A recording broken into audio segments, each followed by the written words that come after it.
আচ্ছা, এই মেয়েটাকে দেখুন, কত হাসি খুশি, কত প্রাণবন্ত লাগছে, তাই না? যারা তার ভিডিও দেখতো তারা হয়তো ভাবতো এত সুন্দর হাসে, এত সুন্দর কথা বলে, আসলে ওর জীবনে কোনো দুঃখ কষ্টই নাই। আসলে আমিও তার কন্টেন্ট দেখতাম, আমিও তাই ভাবতাম। কিন্তু আমরা কি সত্যি জানি একজন মানুষের হাসির পেছনে কতটা কান্না লুকিয়ে আছে? তো আমরা বেশিরভাগই তার কন্টেন্ট দেখতাম। তো আমরা দেখেছি সবাই, তার একটা গরু ছিল এবং সে ভালোবেসে গরুটার নাম দিয়েছিল সুন্দরী। গরুটাকে সে শুধু পশু মনে করতো না, পরিবারের একজন সদস্যর মতো তাকে ভালোবাসতো, নিজের হাতে খাওয়াতো, যত্ন করতো এবং তার সঙ্গে সময় কাটাতো।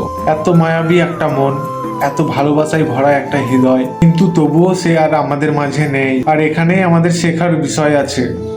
আমরা প্রতিদিন মানুষের মুখ দেখি, কিন্তু তাদের মনের খবর রাখি না। কেউ হয়তো সারাদিন হাসছে কিন্তু রাতে একা কাঁদছে, কেউ হয়তো সবাইকে সাহস দিচ্ছে কিন্তু নিজেই ভেতরে ভেঙে পড়েছে। তাই কখনো কাউকে দেখে বলবেন না ও তো ভালোই আছে, কারণ সবচেয়ে বড় যুদ্ধগুলো অনেক সময় মানুষের মনের ভেতরেই চলে। বারবার একটা কথাই প্রমাণ হচ্ছে, আমরা মানুষের মুখ দেখি কিন্তু মানুষের মনের ভেতরটা দেখি। যে মানুষটা আমাদের সামনে হাসে, মজা করে, সবাইকে ভালোবাসা দেয়, সেই হয়তো রাতে নিজের ঘরে একা বসে চোখের পানি লুকায়। এটা শুধু একজনের গল্প না, এমন হাজার হাজার মানুষের গল্প। সোশ্যাল মিডিয়ায় তাদের হাসি দেখা যায় কিন্তু তাদের কান্না দেখা যায় না, তাদের সুন্দর ছবি দেখা যায় কিন্তু তাদের ভাঙা মনটা দেখা যায় না। আজ যে মানুষটাকে দেখে মনে হচ্ছে ও তো অনেক সুখেই আছে, হয়তো সেই মানুষটাই নিজের জীবনের সব থেকে কঠিন যুদ্ধটা লড়ছে। তাই কাউকে দেখে তার জীবন বিচার করবেন না, কারণ জীবনের সবচেয়ে বড় কষ্টগুলো অনেক সময় সুন্দর হাসির পেছনের আড়ালেই লুকিয়ে থাকে।